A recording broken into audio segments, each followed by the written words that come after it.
Shalom, shalom, soyez bénis frères et sœurs, j'espère que vous allez bien. Que la grâce et la faveur de l'Éternel soient avec vous. On dit quoi?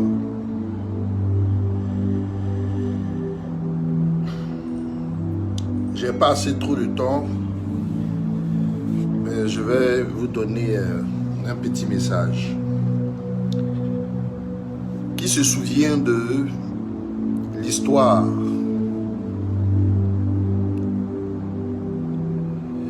du mauvais serviteur dans le livre de Matthieu 18, normalement 21, de 21 à 35, qui parlait de ce monsieur qui devait de l'argent au roi.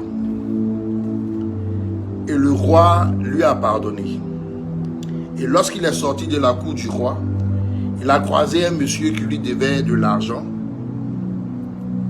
une somme plus petite, et il a refusé de pardonner à ce dernier et il a mis ce dernier en prison. Et quand le roi a appris ça, le roi s'est levé,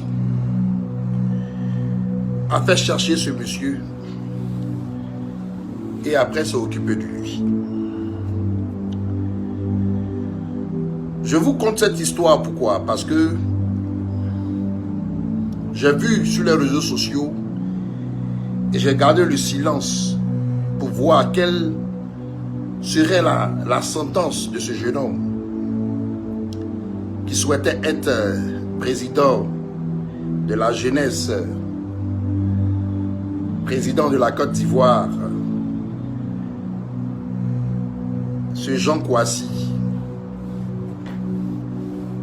celui qui a été arrêté dernièrement après avoir fait un tapage sur le mouvement de la douane. Vous savez, c'est pas tout le monde qu'on met en prison. C'est pas tout le monde qu'on arrête. C'est pas tout le monde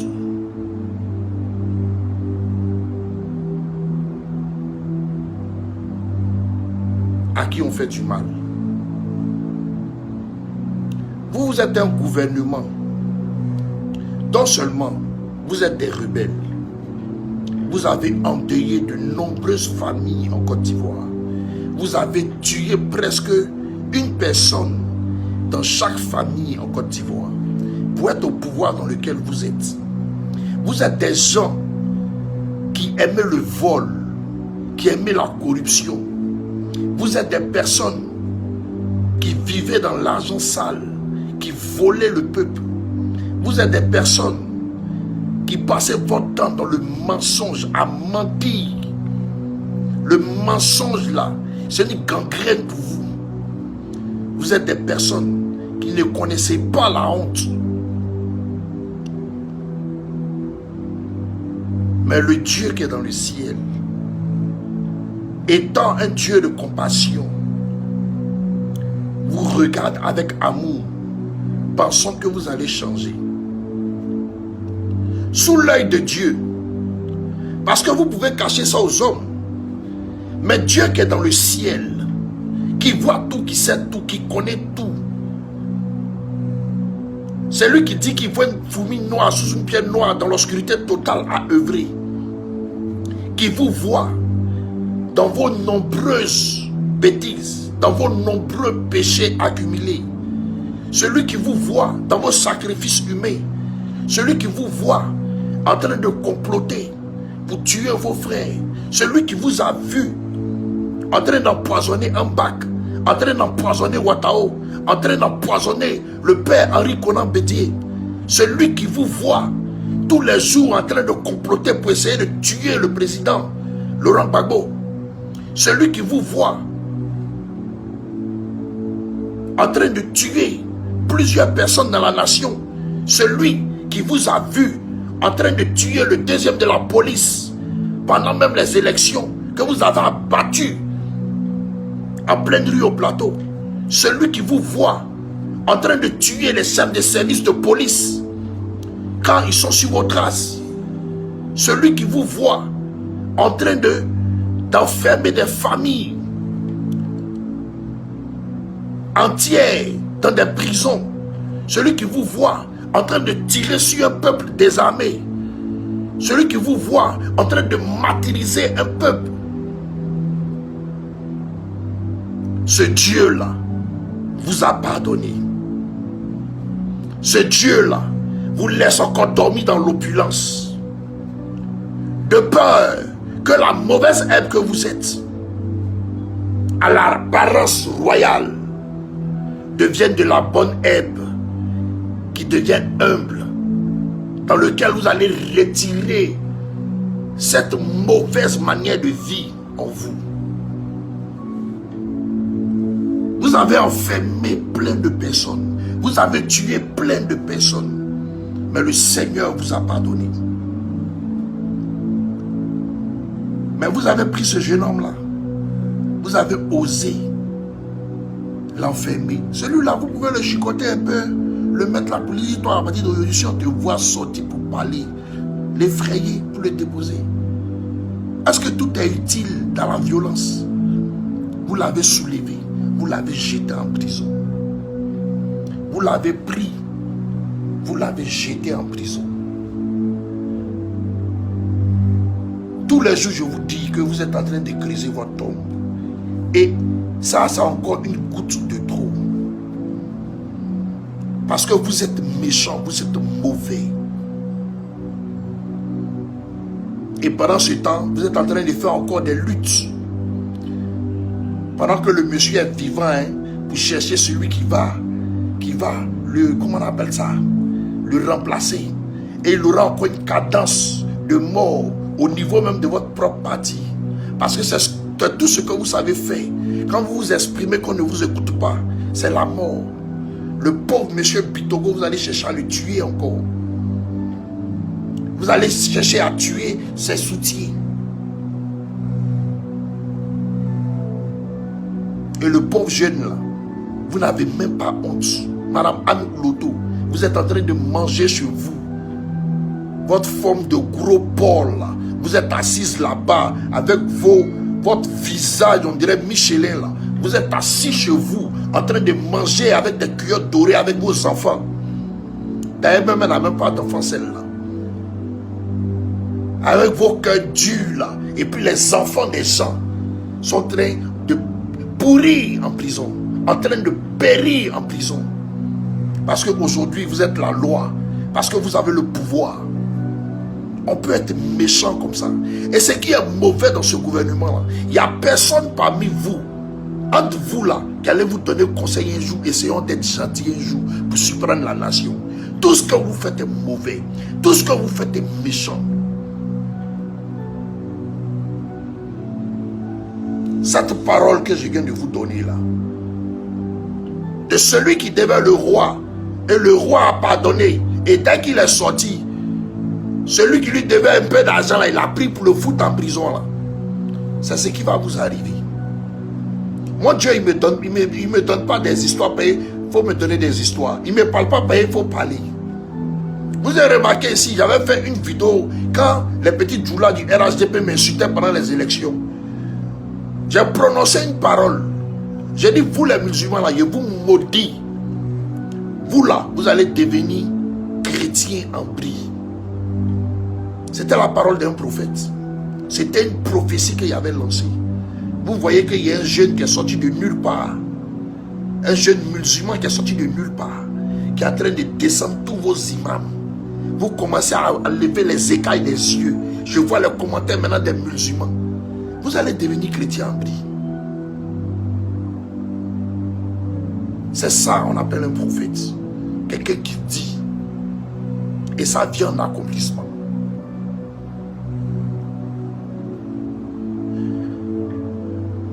Vous êtes très méchant, le gouvernement de Ouattara. Revoyez vos décisions. Libérez ce jeune-là. N'accumulez pas encore trop de péchés. Vous n'êtes pas fatigué de pécher. Vous n'êtes pas fatigué de tuer les Ivoiriens.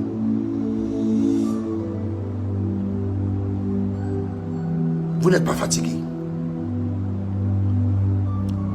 Je vais m'adresser à ces jeunes hommes-là qui venaient dans leurs commentaires dès qu'on publie quelque chose net. ouais, vos prophéties de foot là, ça n'a pas marché, c'est sur tel pays vous êtes arrivé, c'est si vous ne prophétisez plus sur Ouattara, c'est si tant, c'est si tant. Quand vous regardez ma tête là, ma grosse tête là, je ressemble à vos prophètes qui prophétisent sur le foot.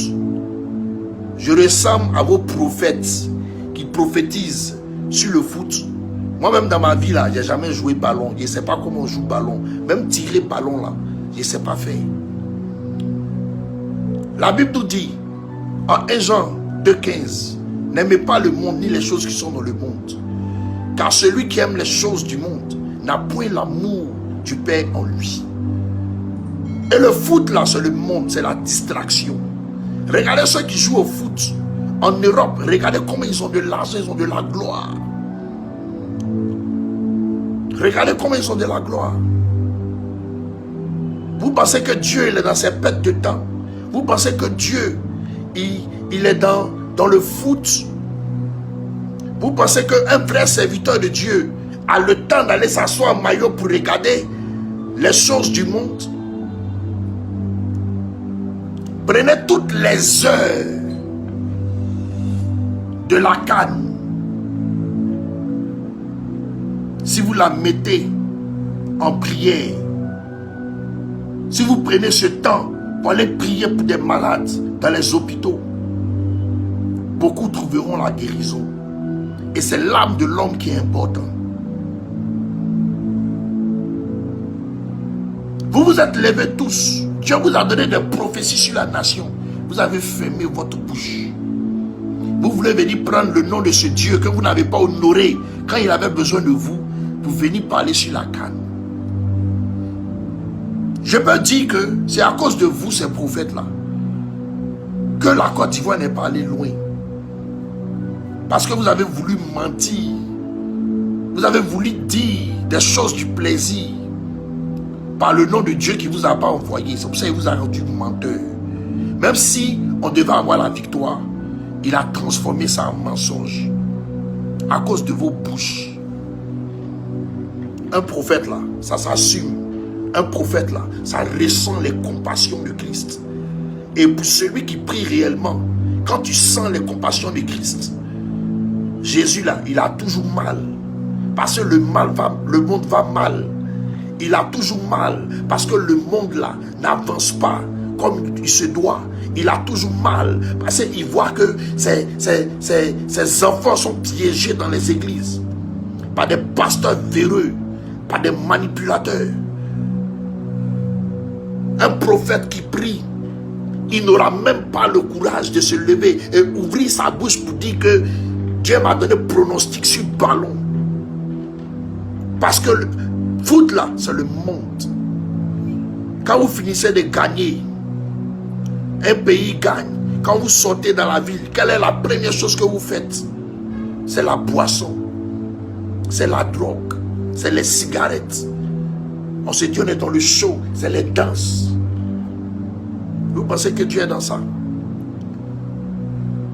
Quand tu t'enfermes étant prophète et que tu es en train de prier, que tu es devant la face de Dieu, il vient mettre sa douleur dans ta poitrine. Il te montre des visions pour te montrer comment le peuple va mal. Comment l'église même, les pasteurs sont en train de détruire ses brebis. C'est ça les compassions de Christ. Vous vous levez, 1, 2, 3, prophétie, prophétie, prophétie, prophétie. C'est dans le ballon que vous êtes arrivés. Et puis maintenant, on va venir nous assembler tous. Parmi tous ces prophètes qui ont parlé des ballons là, il y a des prophètes que moi, ils respectent, qui sont de vrais prophètes. Mais à cause de certains qui sont venus comploter dans leur prophétie là, Dieu a fait de vous des menteurs. Parce que quand il avait besoin de vous pour prêcher à Pharaon et ses alliés de libérer la Côte d'Ivoire, vous avez fermé votre bouche. Vous êtes resté dans la crainte, dans la peur. Vous n'avez pas exécuté ce que Dieu vous a demandé de faire. Et aujourd'hui, vous vous levez, vous prenez son nom dans un plaisir. Vous dites, Dieu nous a dit. Ça vous sert, il a levé la coupe en bas de la Côte d'Ivoire. Sinon, la Côte d'Ivoire pouvait atteindre son but. Mais vous n'avez pas exécuté pour Dieu hier. Et vous venez aujourd'hui, comme ces ballons, c'est amusement qui est dans votre tête, vous des hommes de Dieu. Est-ce que vous-même vous connaissez la place d'un homme de Dieu? C'est d'aller prier pour les malades.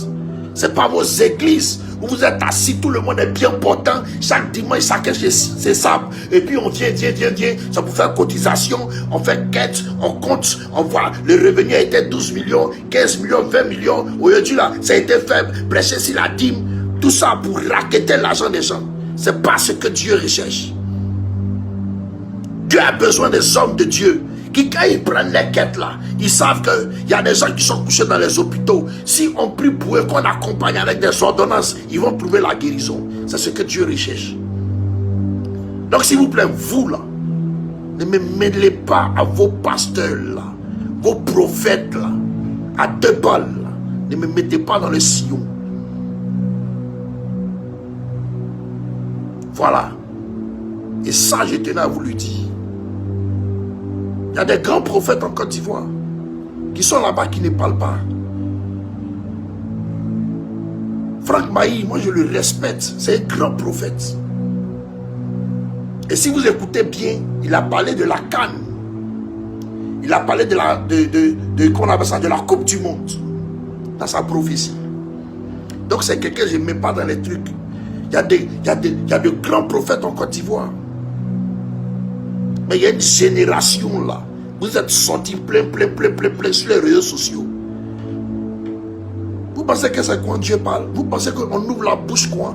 Une fois il a fait une vidéo, je vous ai dit dans la vidéo, quand vous prophétisez, quand vous êtes en train de mentir là, nous qui sommes ici aussi, qui sommes prophètes là, on sait que vous mentez.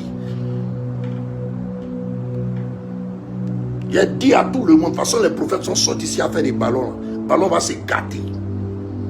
J'ai dit ça aux gens autour de moi. J'ai dit de toute façon tous les prophètes sont sortis là, ballon là, on va taper poteau. Vous comprenez? Actuellement là, le pays va mal. Tout va mal dans la nation. Vous pensez qu'il suffit de prier? Il suffit d'aller aussi au contact. Prier pour des gens, délivrer. Notre travail là, on est comme des gendarmes, on est comme des policiers spirituels. On doit prier pour enlever tout ce qui est souffrance sur le peuple des enfants de Dieu. Sans prendre 5 francs, Dieu va nous rémunérer à sa manière. Il va susciter des gens pour venir nous envoyer la nourriture, pour nous envoyer la manne. Il va susciter des corbeaux dans le désert pour nous apporter la nourriture. Tout ce que vous faites, c'est avec l'argent. Tout ce que vous faites, c'est comment est-ce que vous allez prendre l'argent dans la main des fidèles. Tout ce que vous faites, moi, tous les gens qui me laissent les messages là, tous les gens qui m'appellent, qui me laissent des messages là, si je vais rentrer pour faire suivi là, je serai milliardaire.